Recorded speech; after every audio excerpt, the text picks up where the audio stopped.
Hello everyone, sunshine with किरण में आप सबका एक बार फिर से स्वागत है। तो फ्रेंड्स, आज मैं आपके साथ शेयर करने वाली हूँ कि हम पान का बीड़ा कैसे तैयार करेंगे।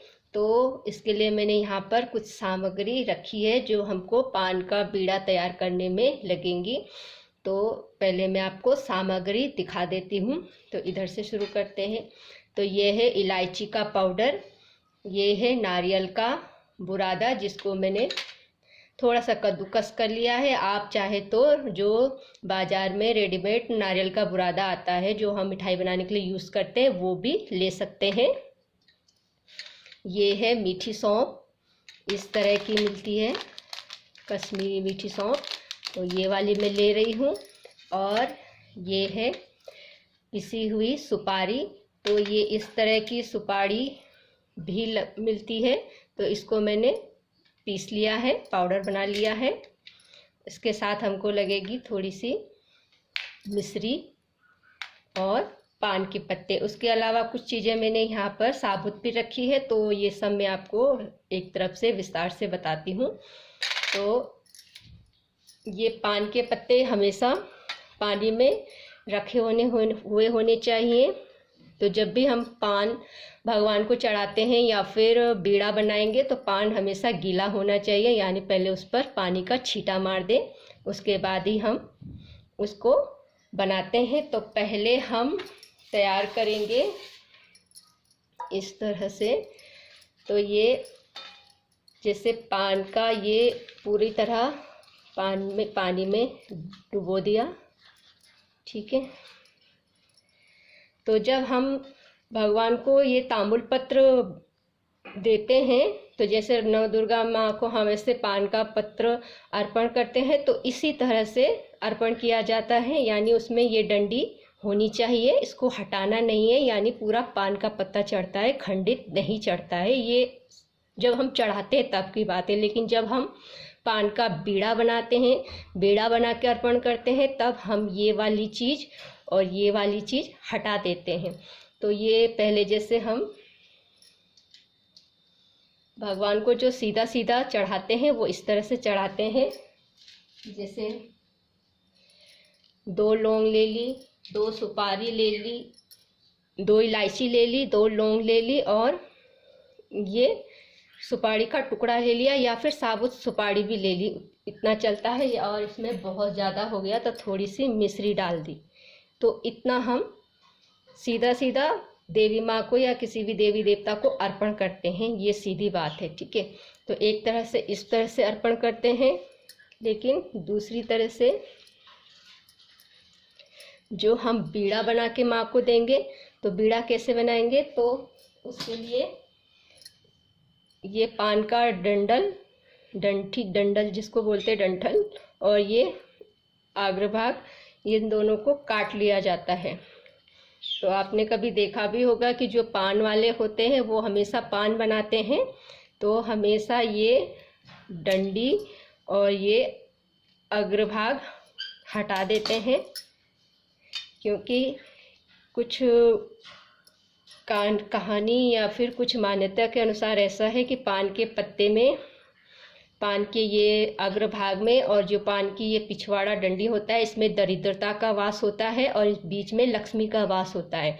तो ऐसा विष्णु भगवान का वरदान है कि जो पान का पूरा पत्ता खाता है, यानी डंडल और अग्रभाग सहित जो व्यक्ति पान का पत्ता ग्रहण करता है, उसके जीवन में दरिद्रता आ जाती है, उसकी सारी संपत्ति नष्ट हो जाती है। इसलिए हमेशा अगर खाना है तो ये दोनों चीज़ें हटा देनी चाहिए। तो जो हम बीड़ा बनाते हैं वो अक्सर खाया ही जाता है, तो उसके लिए हम ये हटा देंगे। नहीं तो ऐसे पूजा में चढ़ाना है तो पूरा चढ़ता है, बस गीला होना चाहिए, ठीक है। तो अब पान का बीड़ा बनाएंगे तो हम इस तरह से उल्टे में बनाएंगे, क्योंकि ऐसे इसको फोल्ड करेंगे तो चिकना भाग बाहर की तरफ रहेगा, तो थोड़ा देखने में अच्छा लगता है। तो जैसे इसको थोड़ा सा पानी का छींटा इस तरह से दे दिया, इसमें गंगा जल डाला आपने तो और भी अति उत्तम। तो अब हम इसमें थोड़ी थोड़ी सामग्री रखेंगे। तो फ्रेंड्स, यहाँ पर मैं कत्था और चूने का इस्तेमाल नहीं कर रही हूँ। तो आप चाहे तो कर भी सकते हैं, लेकिन अगर हम नवदुर्गा में यानी कि 9वें दिन 9 कन्याओं को जो बीड़ा अगर देते हैं तो ये चूना और कत्था इसे नहीं लगाना चाहिए, क्योंकि छोटे बच्चे होते हैं, क्या पता उनको कैसा होता है। तो इसलिए मैं ये नहीं लगा रही हूँ। तो इसमें डालूंगी मैं पहले थोड़ा सा सुपारी। सुपारी को थोड़ा सा इस तरह से फैला लीजिए और फिर डालेंगे थोड़ा सा इलायची का पाउडर। फिर रखेंगे हम थोड़ी सी सौंफ। तो थोड़ा सा नीचे कर दूं मैं कैमरे को, अच्छे से दिखेगा आपको। ठीक है, थोड़े से डालेंगे हम नारियल का बुरादा।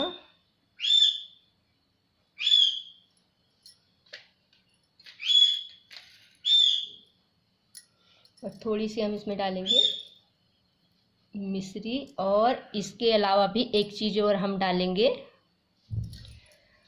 तो ये है गुलकंद।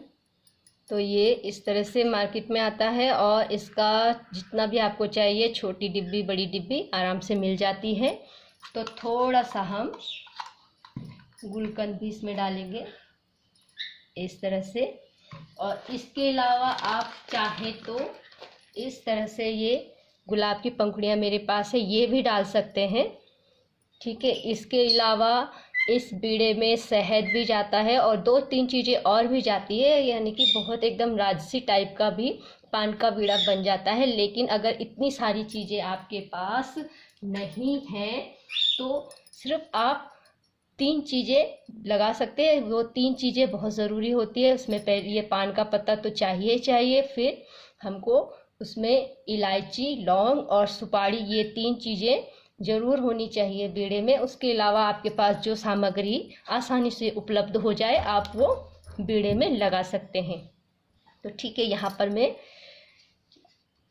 गुलाब की पंखुड़ियाँ नहीं लगा रही हूँ। तो ये हमारा लग गया है। तो अब हम इसको इस तरह से बंद करेंगे, बीड़ा बनाएंगे। इस तरह से यहाँ से मोड़ देंगे, इस तरह से इसको थोड़ा सा बीच में रखेंगे, बीचों बीच में।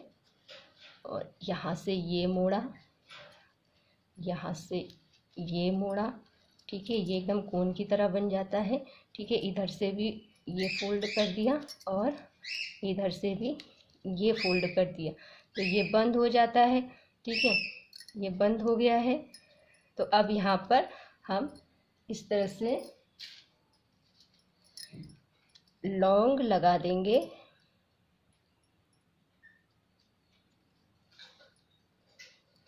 ठीक है, तो अभी ये से बंद हो गया है, लेकिन कभी बंद ना हो तो आप 2 लौंग भी लगा सकते हैं, जैसे यहाँ पे भी लगा दिया, यहाँ पे भी लगा दिया। लेकिन इतना बहुत है। ये एक हमारा मतलब घर पे आराम से बीड़ा बनकर तैयार हो गया है, जो हम नवरात्रे में या फिर बाकी समय पे भी किसी भगवान को अर्पण कर सकते हैं। तो ये हमारा बीड़ा तैयार हो जाता है और इसको बनाना बहुत ही आसान है। तो आपने देखा मैंने ये कैसे बनाया। तो इस पर चाहे तो मैं 1 लौंग और लगा देती हूँ। ठीक है, तो अभी बिल्कुल नहीं हिलेगा ना। तो इस तरह से आप भी लौंग और पान की मदद से बीड़ा बनाकर तैयार कर सकते हैं। तो ये बहुत ही आसान है और इसकी बहुत बड़ी महिमा है। बीड़ा तो इस तरह का चढ़ाना और इसमें बहुत डिफरेंट होता है। मतलब बीड़ा बनाकर भगवान को समर्पित करना एक अलग ही बात होती है और ये बहुत ही अच्छा और बहुत ही शुभ माना जाता है। तो वीडियो बहुत ज़्यादा बड़ी ना हो जाए, इसके लिए मैं यहीं पे वीडियो को एंड करूँगी। अगर आपको ठीक से समझ ना आया हो तो आप एक बार फिर से वीडियो देख लीजिएगा कि कैसे मैंने बनाया। मैं उम्मीद कर रही हूँ कि आपको ये वीडियो पसंद आएगी और ये वीडियो मैं बिल्कुल भी एडिट नहीं करूँगी, जैसा बना है वैसा ही मैं डाल दूँगी। तो आपको वीडियो पसंद आई है तो वीडियो को लाइक और चैनल को सब्सक्राइब करना बिल्कुल मत भूलिएगा। मैं इस तरह की वीडियोस आपके लिए लेकर आती रहती हूँ। तो फिर मिलेंगे, तब तक के लिए इजाज़त दीजिए मुझे। जय माता रानी।